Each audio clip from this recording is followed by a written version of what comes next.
Si es que me da gusto verlos a cada uno de ustedes por acá el día de hoy. Espero que esta sea una de las tantas veces que usted va a venir, ¿sí o no? Amén. Dele un aplauso de nuevo al Señor, pues.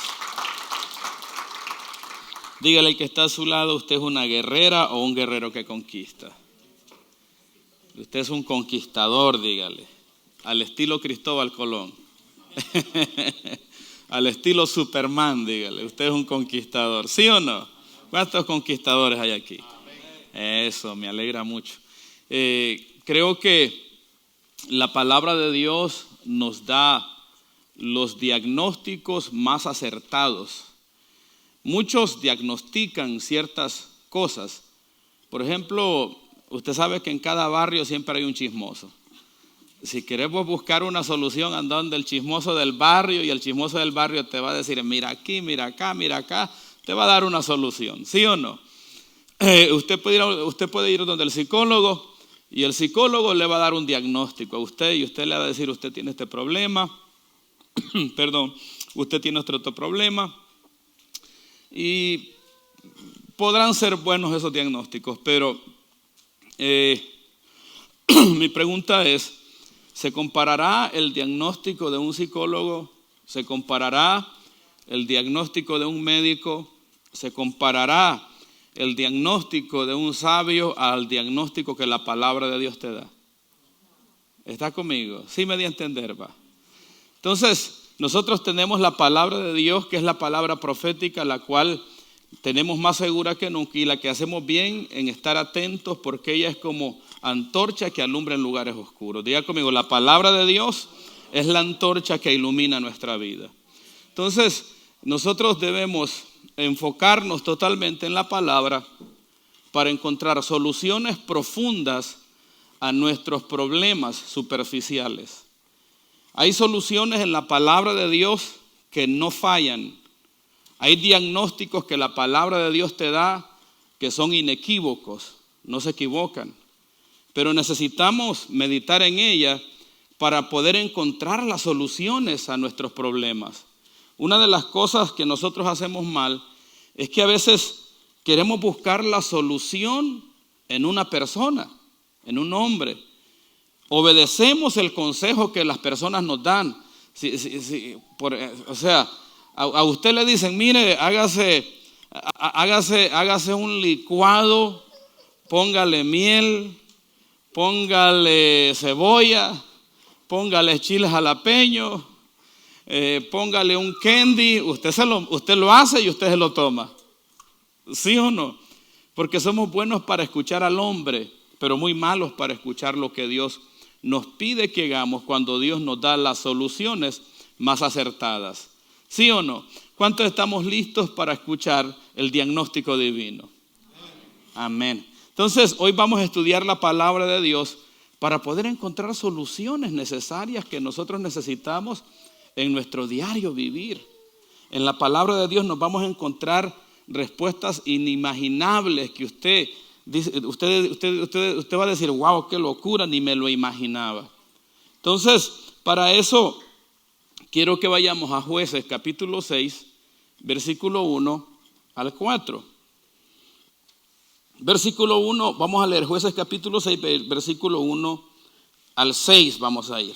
Y aquí vamos a encontrar, en Jueces capítulo 6, versículo 1 al 6, vamos a encontrar problemas, vamos a encontrar circunstancias difíciles. Y la raíz del problema como que está oculta ahí, como que hay algo complicado, hay algo muy difícil. Oiga bien lo que dice Jueces capítulo 6, versículo 1 al 4. Dice así, los hijos de Israel hicieron lo malo los hijos de Israel hicieron lo malo ante los ojos de Dios, ante los ojos de Jehová. Diga conmigo, hicieron lo malo. Y Jehová los entregó en manos de Madián por 7 años. Y la mano de Madián prevaleció contra Israel. Y los hijos de Israel, por causa de los madianitas, se hicieron cuevas. Diga conmigo, se hicieron cuevas. Se hicieron cuevas en los montes y cavernas y lugares fortificados. Pues sucedía que cuando Israel había sembrado, subían los madianitas y amalecitas y los hijos del oriente contra ellos, subían y los atacaban. Y acampando contra ellos, destruían los frutos de la tierra hasta llegar a Gaza. Y no dejaban que comer en Israel. Diga conmigo, no dejaban que comer en Israel. Ni ovejas, ni bueyes, ni asnos. Porque subían ellos y sus ganados y venían con sus tiendas en grande multitud, como langosta. Ellos y sus camellos eran innumerables. Así venían a la tierra para devastarla. De este modo empobrecía Israel. Diga conmigo, empobrecía Israel en gran manera por causa de Madián, y los hijos de Dios clamaron a Jehová. Cuando nosotros leemos la Biblia y estudiamos la palabra de Dios, cuando nosotros estudiamos esto, en realidad, lo primero que la palabra dice es que los hijos de Israel hicieron, diga conmigo, hicieron lo malo ante Jehová. Pero por causa de hacer lo malo, vino el mal a ellos. Pero cuando nosotros estudiamos, no encontramos en la palabra el mal que ellos hicieron. No está fuerte, o sea, el mal que ellos hicieron no lo vemos como cuando el pueblo de Israel estaba en el desierto, saliendo de Egipto. Porque cuando esta generación israelita que estaba en Egipto, cuando salen de Egipto, todos ellos salen quejándose, todos ellos salen llorando, todos ellos querían regresar a Egipto, todos ellos rechazaban a Moisés. Bueno, Moisés llegó a un punto que dijo, Jehová, quítame la vida, ya no quiero vivir, ya no aguanto estos 3 millones de quejosos aquí. Pero este no es el caso. Este caso es muy diferente porque aquí encontramos un mal muy microscópico que tenemos que hacer como el analista de laboratorios y tomar el microscopio en nuestras manos y buscar el mal que está sucediendo. ¿Está conmigo? Entonces eso es lo que vamos a hacer. Vamos a tomar el microscopio y vamos a encontrar el mal que estaba sucediendo en este pueblo y asimismo tomar el microscopio para nuestros corazones y nuestras vidas y poder examinarnos nosotros por qué estamos viviendo circunstancias que traen mal a nuestras vidas. Usted puede decir, mire pastor, yo soy una buena persona, yo no le hago mal a nadie, pero me pasan cosas malas a mí. Mire pastor, yo no me meto con nadie, soy muy trabajador, pero más sin embargo estoy pobre en este momento. De tanto trabajo que hago, no tengo la plata del trabajo que hago. Entonces, a esta nación le está pasando lo mismo. La palabra, cuando nosotros leemos la palabra, no encontramos maldad, es más, encontramos cosas buenas. Dice la palabra que los madianitas venían y los madianitas encontraban la tierra cultivada, había fruto en la tierra. Dice que la tierra la devastaban, lo cual significa que la plenitud de la tierra de Israel estaba cultivada. O sea, esta gente estaba trabajando en lo suyo. Entonces no encontramos un pecado así grotesco. No encontramos una maldad así muy grotesca, así fuerte. Sino que cuando lo estudiamos y leemos la palabra, nos encontramos con algo muy diminuto, con algo muy microscópico, pero algo que desata una maldad impresionante. ¿Está conmigo? Dígale al que está a su lado, hoy vamos a desatar al guerrero que había estado amarrado. Entonces, ¿qué es hacer lo malo delante de Dios? ¿Qué es hacer? ¿Cuál fue el mal que este pueblo hizo? ¿Cuál fue el mal que llevó a este pueblo a pagar estas consecuencias que estaba pagando? Cuando yo estudiaba la palabra, yo me di cuenta de que Jueces capítulo 5, versículo 31 es la continuidad de Jueces capítulo 6, versículo 1. Recuerde que nosotros tenemos la Biblia dividida en capítulos y en versículos, pero en realidad la palabra no está escrita así. La palabra es un compendio, tiene continuidad.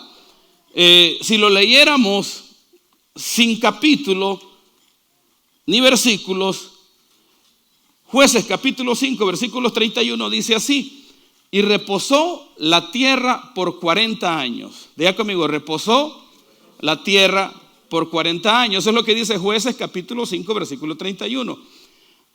Y si le damos la continuidad, dice: y los hijos de Israel hicieron lo malo delante de los ojos de Dios. Diga conmigo, reposó la tierra. Ahí encontramos el primer acto de maldad del pueblo de Dios. El primer error. Ahí encontramos la primera área a estudiar. ¿Sí o no? Entonces, la palabra de Dios dice que el pueblo reposó. Diga conmigo, reposó. Durante 40 años. Oiga bien. Entonces, lo que llevó al pueblo a una pobreza que se buscó a perpetuar fue el reposo, fue el descanso. ¿Está conmigo? Suena raro, ¿va? Porque Dios no estaba llamando al pueblo de Israel a sentarse en un lugar y tener una vida pasiva. Dios no estaba llamando al pueblo. El llamado de Dios con el pueblo de Israel no fue que tomaran una zona, una área, un territorio, se asentaran en ese territorio y vivieran en ese territorio perpetuamente por todos los tiempos. Amén y amén. Y que ellos no le causaran daño a nadie. Eso no fue el mandamiento de Dios. El mandamiento de Dios, el mandamiento del Padre en Éxodo capítulo 34 y el Deuteronomio capítulo 7 es que cuando ellos salen de Egipto, el pueblo de Israel conquistara la tierra. Diga conmigo, Dios los llamó a ser conquistadores. Dios no los llamó a que se asentaran. Dios los llamó a que fueran guerreros que salieran de sus fronteras y tomaran por la fuerza las naciones que los rodeaban. ¿Está conmigo? El problema del pueblo de Israel es que se acomodó con las bendiciones que Dios les había dado. El problema del pueblo de Israel es que entró en un reposo y se quedó a descansar. ¿Cuál fue el mandamiento que Jesucristo nos dio? Mateo capítulo 28, versículo 16 en adelante. Por tanto, id y haced discípulos a todas, bautizándolos en el nombre del Padre, del Hijo y del Espíritu Santo, y enseñándoles que guarden todas las cosas que yo os he enseñado. El mandamiento de Cristo a los hijos de Dios es que usted y yo vayamos y hagamos la perfecta voluntad del Padre. Hechos capítulo 1, versículo 8, dice la palabra que el Señor llama a los discípulos y les dijo: vayan y sean testigos en Jerusalén, en Judea, en Samaria y hasta lo último de la tierra. ¿Sí o no? ¿Está conmigo? Esa es la voluntad del Padre, que la iglesia primitiva que iniciaba a anunciar la voluntad de Dios saliera de Jerusalén, fuera a las naciones y predicara la palabra de Dios a las naciones. Pero la iglesia primitiva comete un error que se queda en Jerusalén. Los tipos entraron en reposo, en descanso. Ellos dijeron: yo no quiero problemas con nadie. Dígale al que está a su lado que se le quite el dicho que usted no quiere tener problemas con nadie. Usted tiene que buscar problemas. ¿Sí o no? Entonces, cuando nosotros leemos la Biblia en Hechos capítulo 8, dice la palabra de Dios que vino una persecución sobre la iglesia. Diga conmigo, vino persecución. Y fueron esparcidos. Y en ese momento aquellos que fueron esparcidos iniciaron a predicar la palabra del Señor. ¿Cuántos dicen amén? Entonces, señores, hay situaciones que nos traen retraso. Hay situaciones que nos roban la vida. Hay situaciones que vivimos no por una maldad exagerada y grotesca que usted esté cometiendo. Es que posiblemente a usted le esté sucediendo lo que le pasó a la mujer del flujo de sangre. Cuando nosotros estudiamos la vida de la mujer más conocida en la Biblia, la de la mujer del flujo de sangre, cuando usted estudia la vida de esa mujer, usted no encuentra maldad en ella. Usted no encuentra pecado en ella. ¿Cuál es el pecado de la mujer del flujo de sangre? Usted no encuentra pecado en ella. Usted no cuenta algo grotesco como la mujer del pozo de Jacob. Dice la palabra que Jesucristo subió a Samaria y llegó al pozo y estaba una mujer ahí y tuvo una conversación y Jesucristo le dijo: mujer, ve y llama a tu marido. Y la mujer le dice: Señor, no tengo marido. Bien has dicho, porque 5 tienes y el que tienes ahora no es tuyo. O sea, esa mujer sí estaba cometiendo una grosería grotesca. Dice: wow, qué pecado el que se mandó. Pero en este caso, en esta mujer del flujo de sangre, no encontramos un pecado grotesco, grosero, bárbaro, sino que encontramos cositas sencillas, cositas que aparentemente usted dice: yo soy muy bueno, mire, yo no le hago mal a nadie, yo no hago cosas malas, yo me la paso bien, yo vivo una vida en paz. Es más, yo soy un ángel de Dios en la tierra. ¿Sí o no? ¿Cuántos dicen así?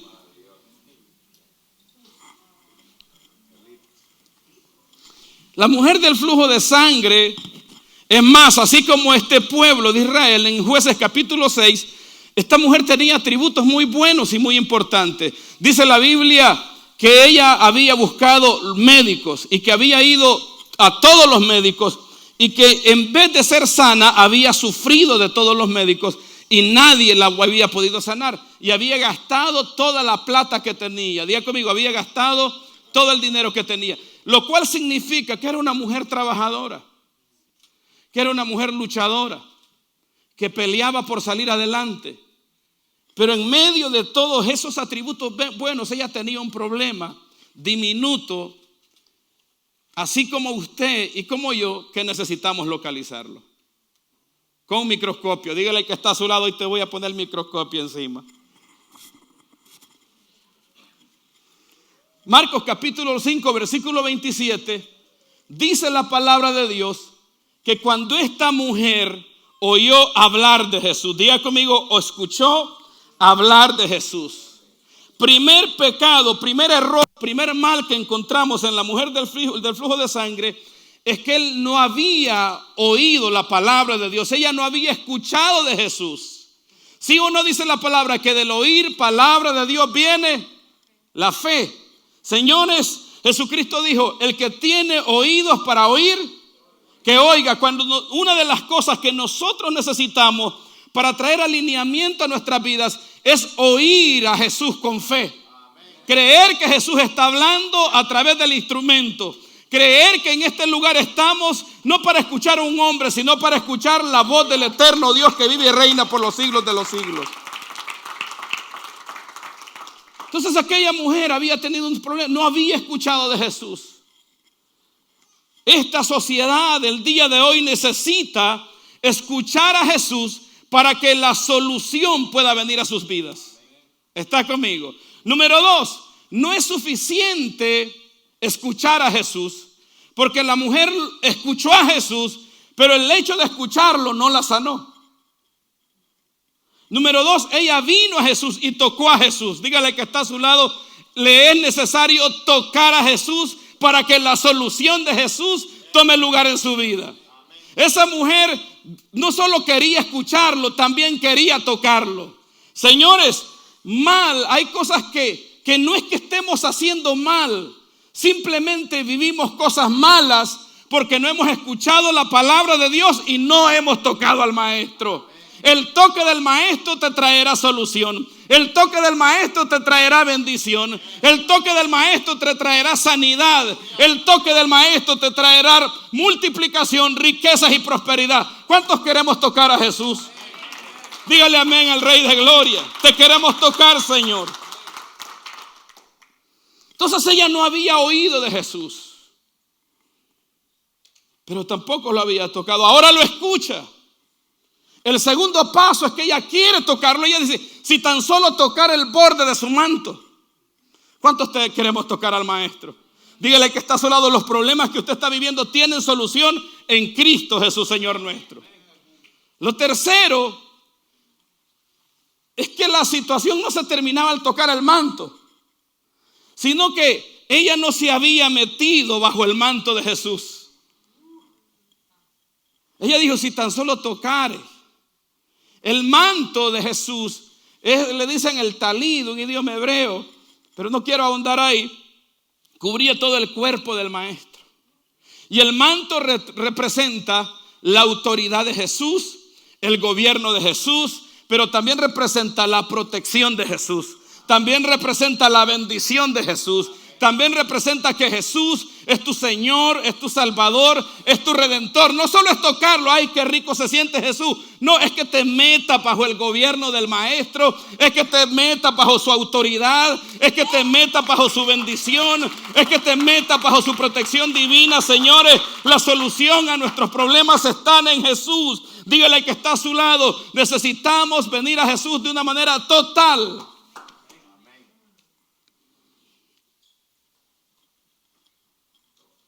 Entonces el pueblo de Israel está viviendo una situación difícil y lo que ellos hacen es que corren y se esconden en cuevas. Dice que subieron a los montes y se escondieron en cuevas. Dígale que está a su lado, tenga cuidado en las cuevas. Porque Dios, mire, hay situaciones difíciles.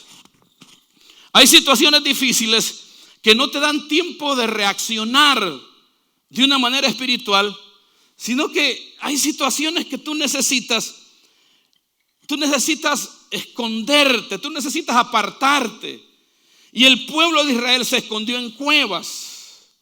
Cuando Sodoma y Gomorra fue destruido por el poder de Dios, ¿qué hizo Lot cuando salió de Sodoma y Gomorra? Fue a una cueva. ¿Qué hizo David cuando estaba siendo perseguido por Saúl? Fue a una cueva. Y junto con David vinieron todos aquellos afligidos, endeudados, y fueron y moraron con él en una cueva. La voluntad de Dios es que usted no viva y no permanezca en una cueva. Dios no te quiere en una cueva. Dios no te quiere en un lugar escondido. Dios quiere proyectarte a la vida a través de ser un guerrero poderoso haciendo su perfecta voluntad. ¿Cuántos dicen amén? Dígale que está a su lado, Dios no lo quiere en una cueva usted. Entonces hay situaciones que a nosotros nos van a poner a pensar, nos van a poner a temblar. ¿Qué hago en esta situación? ¿Cómo me muevo? ¿Cómo respondo? ¿Qué pienso? ¿Qué digo? ¿Qué hago? ¿Hacia dónde voy? Entonces el pueblo de Israel, de Jueces capítulo 6, una de las cosas que ellos hicieron es que por causa de la opresión y por causa del enemigo, ellos huyeron y se escondieron en la cueva. Dice por causa de los madianitas. Diga conmigo, por causa de los madianitas. ¿Sí o no? Hoy que migración anda en las calles, usted no se esconda de migración. Usted salga a la calle más que nunca porque Dios lo va a guardar. Tiene que enfrentar sus temores. Usted tiene que enfrentar sus miedos. Usted no puede ser pastoreado por el temor ni el miedo. Usted tiene que permitir que el Todopoderoso gobierne su vida y proteja su vida. La mujer del flujo de sangre había cometido otro error. No tenía fe en Jesús. ¿Sí o no? Dígale al que está a su lado, usted tiene que tener fe en Jesús. Cuando la mujer tocó a Jesús y se metió bajo su manto, ¿sabe qué le dijo el Señor? Hija, tu fe te ha salvado. Dígale al que está a su lado, crea que en Jesús hay solución. Crea que en Jesús hay bendición. Crea que en Jesús hay milagros. Crea que en Jesús hay transformación. Créalo. Señor, usted tiene que creer que Jesús es el Hijo de Dios. Lázaro, el que murió, lo sepultaron. ¿Por qué murió Lázaro? ¿Cuál fue la maldad que Lázaro cometió? Los que conocen la Biblia o los que han leído esa parte en Juan capítulo 11, versículo 1 al 3, busquen la maldad de Lázaro. ¿No la encuentra? Leyendo de una manera, usted no la encuentra. ¿Cuál fue el mal de Lázaro, Rosita? Sí, ninguno.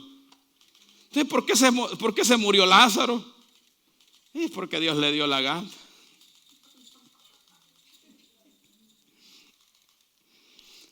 Juan capítulo 11, versículo 1 al 3 dice: Lázaro estaba enfermo. Lázaro estaba enfermo, dice. Uno llamado, estaba enfermo, entonces estaba enfermo uno llamado Lázaro de Betania, de la aldea de María y de su hermana. Y el versículo 3 dice: y enviaron pues las hermanas para decir a Jesús: Señor, he aquí el que amas está enfermo. ¿Está conmigo? Dígale que está a su lado. Dígale que está a su lado. Lázaro era amado por Jesús. Jesús amaba a Lázaro. Jesús amaba a Marta y a María. Jesús los amaba de una manera impresionante, así como Jesús te ama a ti.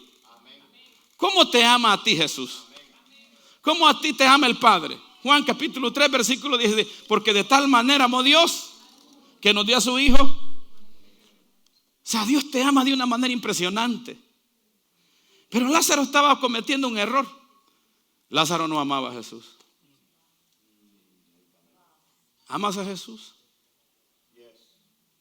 Lázaro no amaba a Jesús.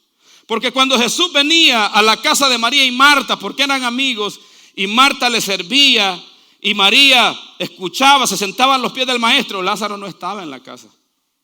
Lázaro estaba ausente de los lugares que Jesús frecuentaba. Sí, Dios te ama. Dios dio a su Hijo unigénito para que no te pierdas. Dios te ama de una manera incalculable. Pero el problema es, y la pregunta es: ¿amas a Jesús? ¿Amas al Salvador del mundo, el que murió en la cruz del Calvario y derramó su sangre por ti? ¿Lo amas a Él?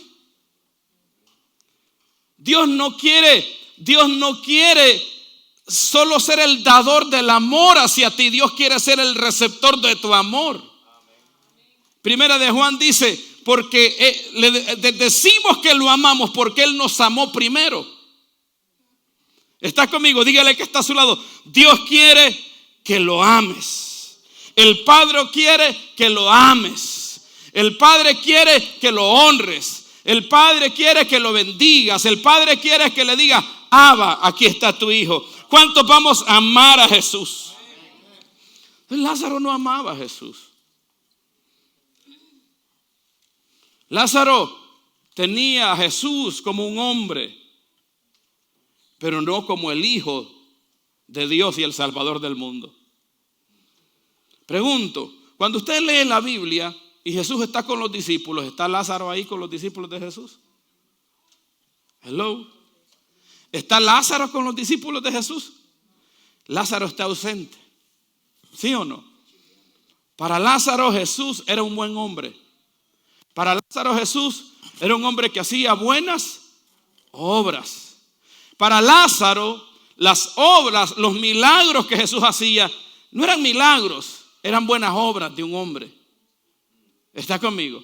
Por eso Jesús lo lleva a una circunstancia donde Lázaro se le iba a quitar ese mal dicho de la boca y Lázaro iba a terminar diciendo: este es el Hijo de Dios, esta es la gloria de Dios que he visto. Por eso yo te digo hoy que la circunstancia que usted está viviendo, usted nada más va a ver la gloria poderosa del Dios eterno.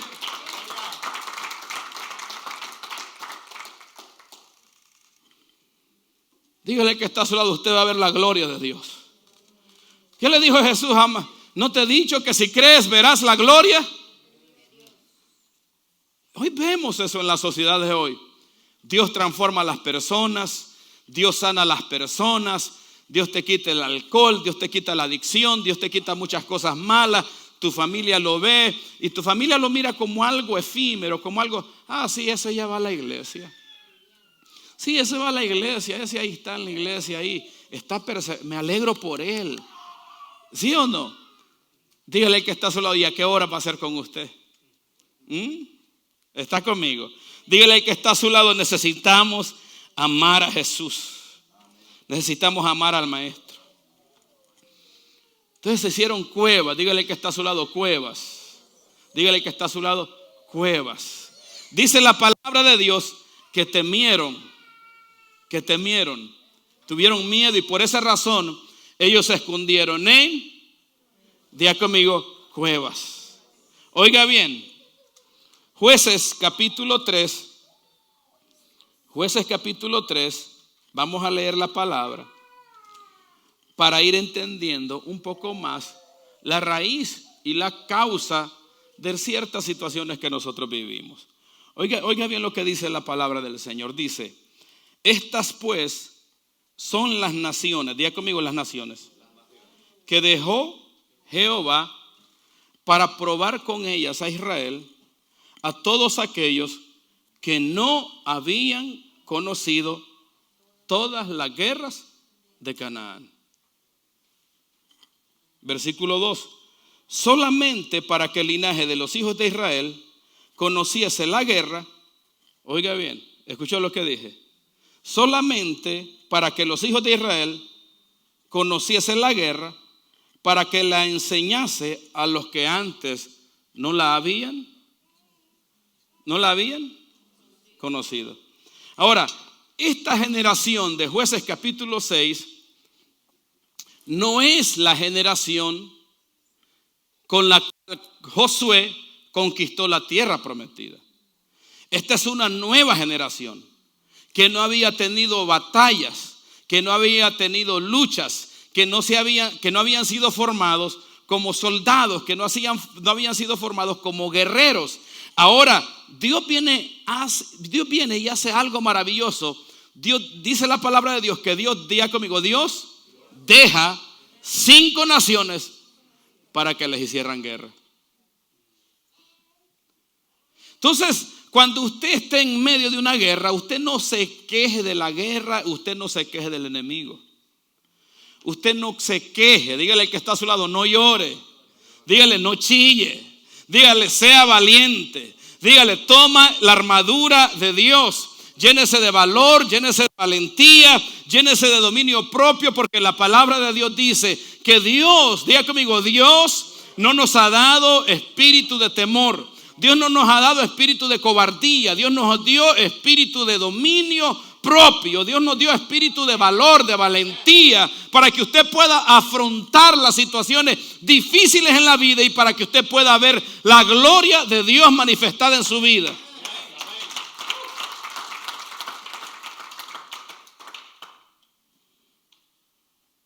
¿Está conmigo? Dígale al que está a su lado, che, dígale, necesitamos alinearnos a la palabra de Dios.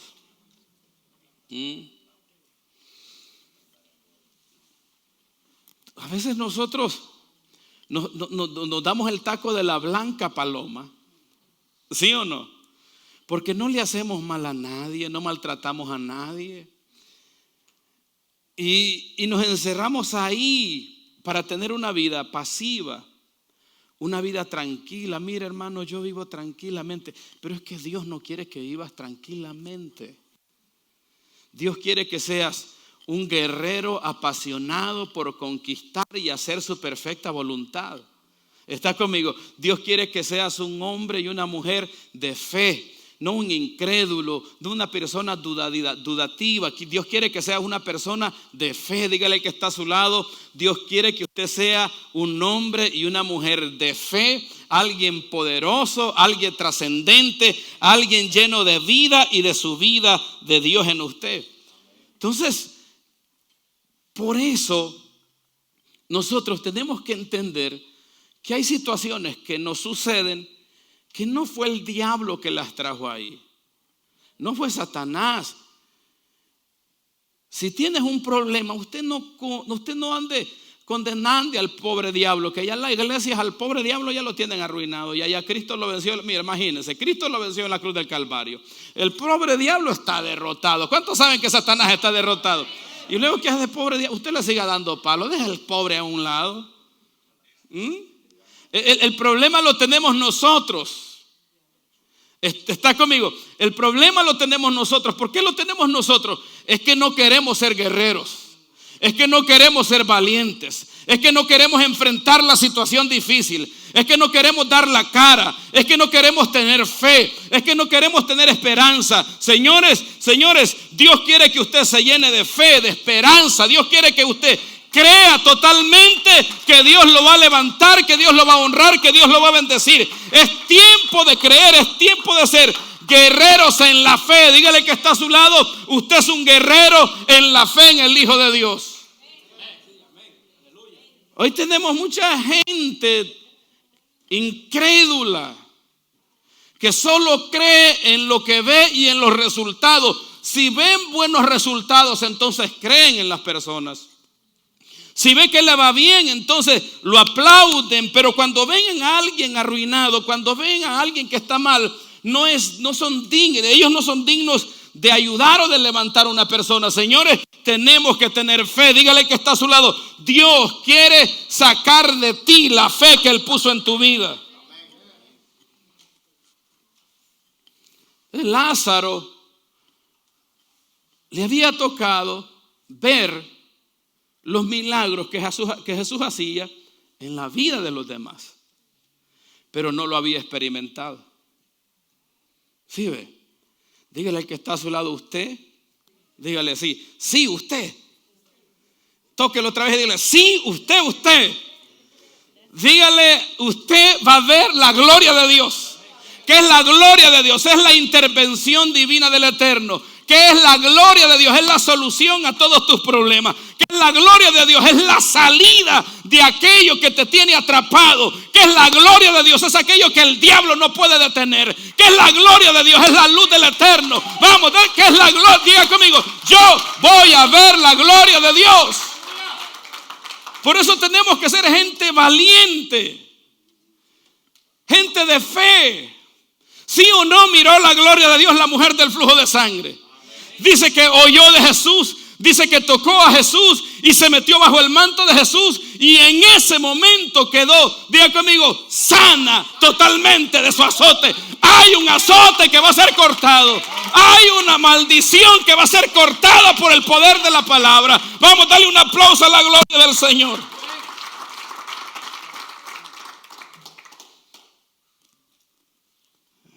Sí, porque algunos andamos con el diablo te anda azotando. Ay, el azote del diablo, hermano. No, dígale, Satanás, yo tengo azote. Yo soy el que te echo fuera y te pego una patada en el fundillo y te baja en el nombre de Jesús. Mucho empoderan al diablo los hermanos. El diablo anda como enemigo en león rugiente buscando a quien devorar. Dice, el diablo es el diablo, hermanos. ¿Sí o no?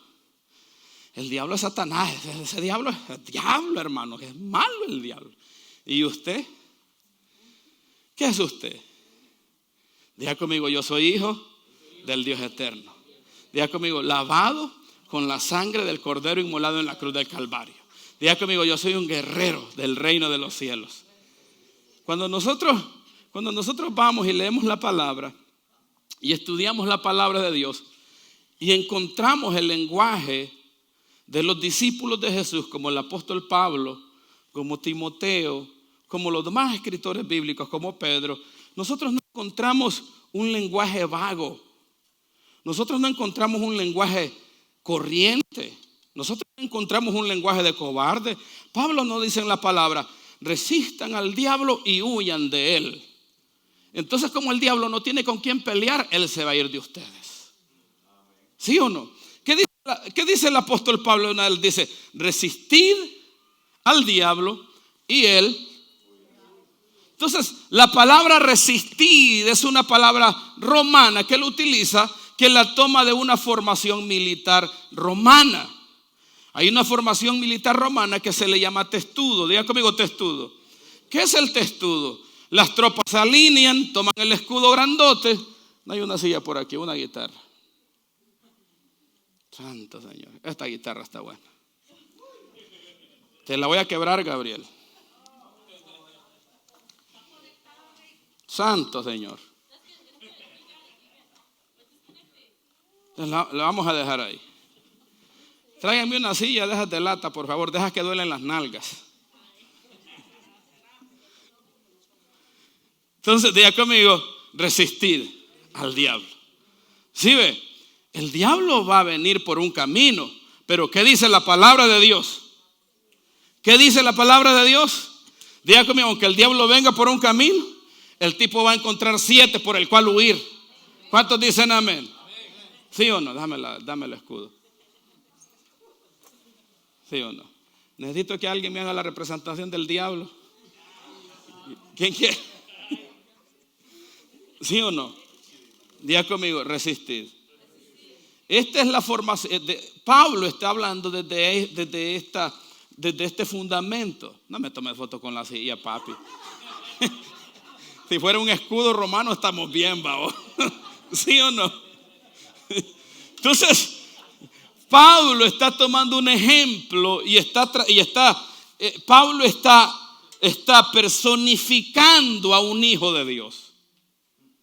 Porque la carta a los Efesios dice que Dios nos dio escudo.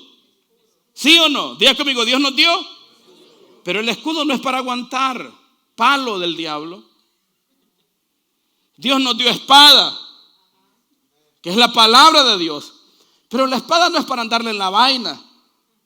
Todo el tiempo hay muchos cristianos que Dios les dio una gran espada y la espada solo abajo de la almohada pasa.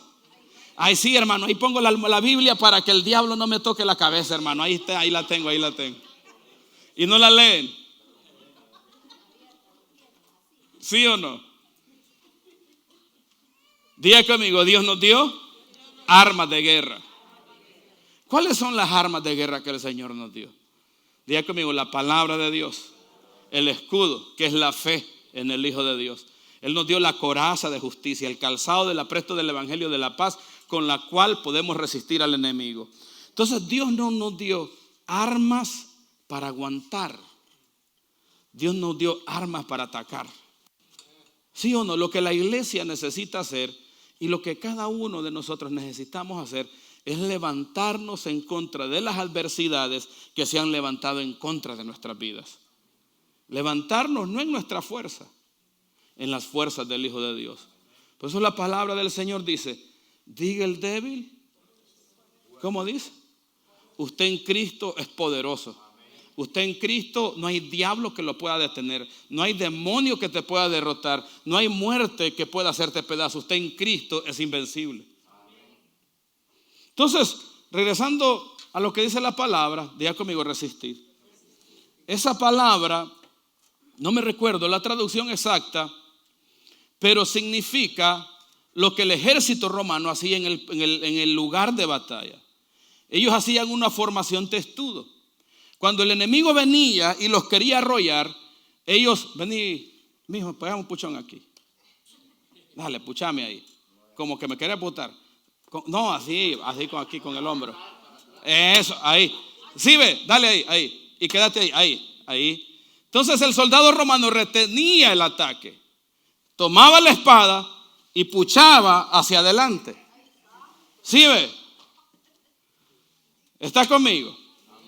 Entonces hay momentos que hay momentos que tú te vas a sentir como el pueblo de Israel, que te vas a sentir sin respuesta, que ni te diste cuenta de dónde vino el ataque, cómo se dio este problema, cómo se dio esta situación difícil, cómo sucedió esto, cómo pasó esta enfermedad, cómo pasó esta pérdida, cómo fue que cambió esto. Pero en esos momentos usted tiene que recordarse que usted tiene la palabra de Dios más segura que nunca, que usted tiene la espada del Espíritu, que es la palabra de Dios en su mano, que usted tiene un Cristo que murió y resucitó al tercer día de entre los muertos y dio su vida por cada uno de nosotros.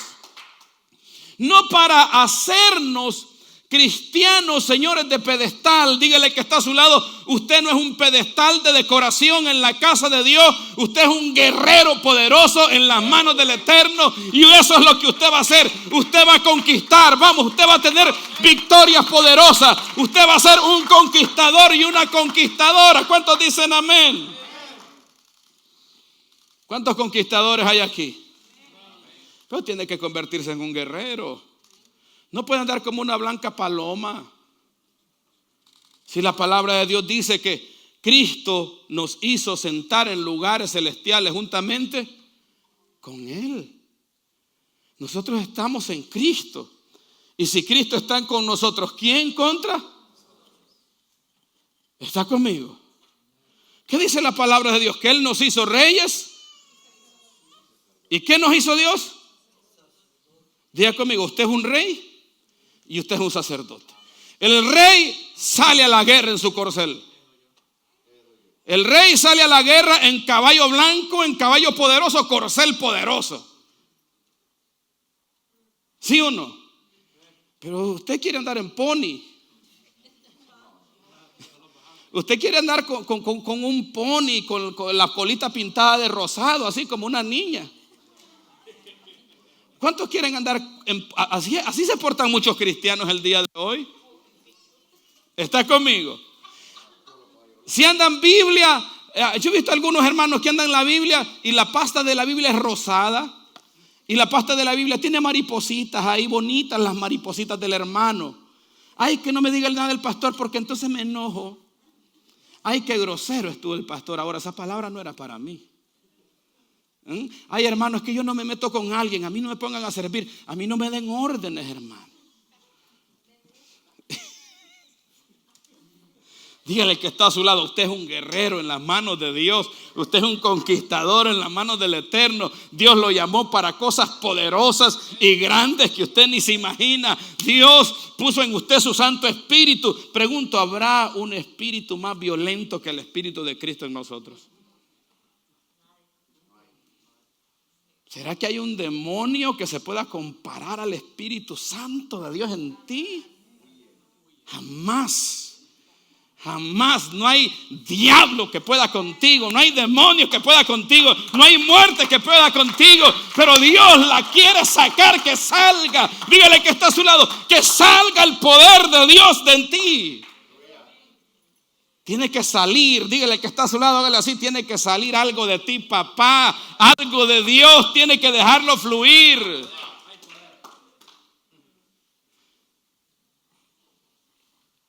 Marcos capítulo 15 dice la palabra: y suban a Jerusalén y esperen, y seréis investidos. Diga conmigo, seréis investidos del poder de lo alto. ¿Sí ve? Hay circunstancias con las cuales tú no has podido luchar. ¿Sabes por qué están ahí? Porque Dios las permitió. ¿Y sabes por qué Dios las permitió? Porque no tienen solución de hombre. No hay hombre que las pueda. ¿Cuántos están viviendo circunstancias que el médico no las puede solucionar? Que el mejor consejero chismoso de tu barrio no las puede solucionar. Solo Dios. ¿Sabe por qué? Porque Dios te quiere invertir de su poder, de su gloria y de su presencia, para que usted pueda ver la gloria del Señor.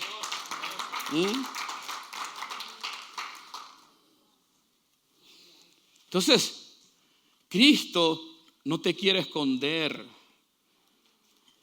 Ay, mire, hermano, yo ando protegido por Dios.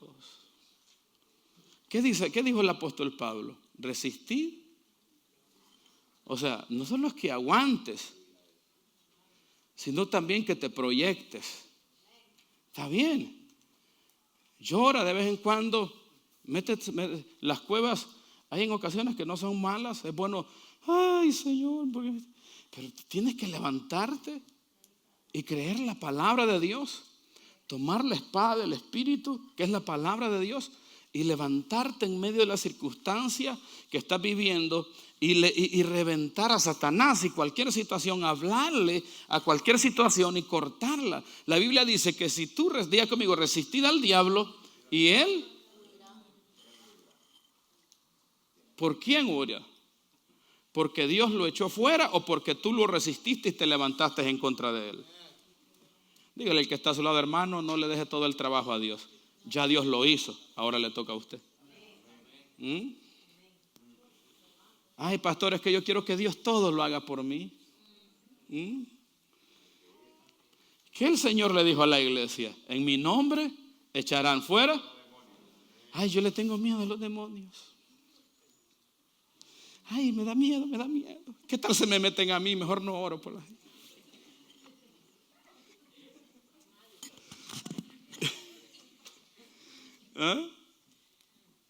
Ay, no voy a evangelizar porque le tengo miedo a las personas. Eso es para los hermanos que no tienen nada que hacer. A mí me da miedo. Ay, qué miedo.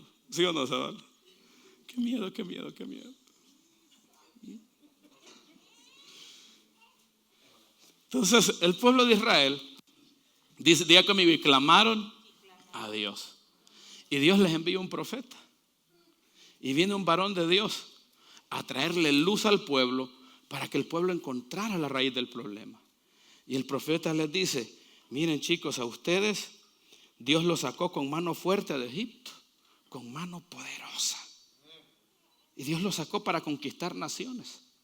Ustedes están viviendo esto porque temieron a los ídolos de los amorreos, porque desobedecieron. Diga conmigo: temieron y desobedecieron. El miedo te lleva a la desobediencia a Dios. ¿Sí ve?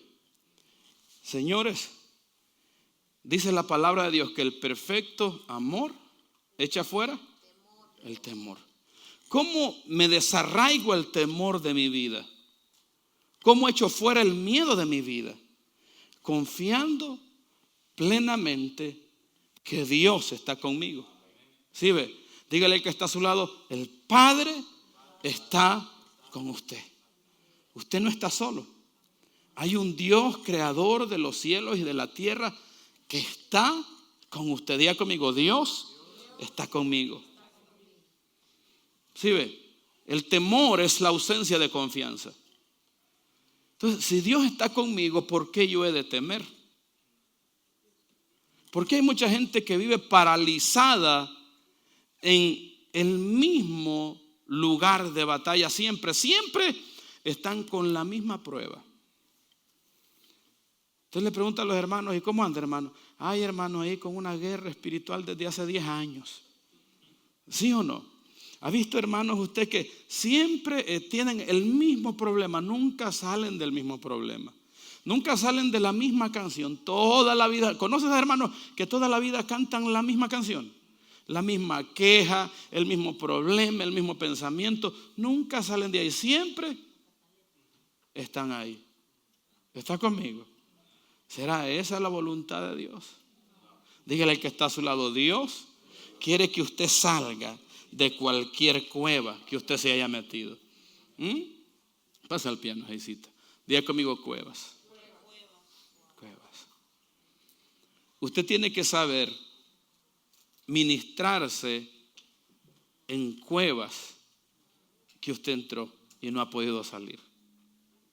A veces estamos en situaciones difíciles continuas porque nosotros nos metimos ahí. Hay personas que están pasando problemas porque ellos decidieron quedarse en ese problema. El pueblo de Israel entró en cuevas e hicieron de las cuevas sus escondites. Pero, oiga bien, el problema es que retroceder y no hacerle frente a la circunstancia no te salva de nada ni de nadie. ¿Sí ves? Porque mientras el pueblo de Israel entró a las cuevas, ¿qué hacían los madianitas? Devastaron la tierra.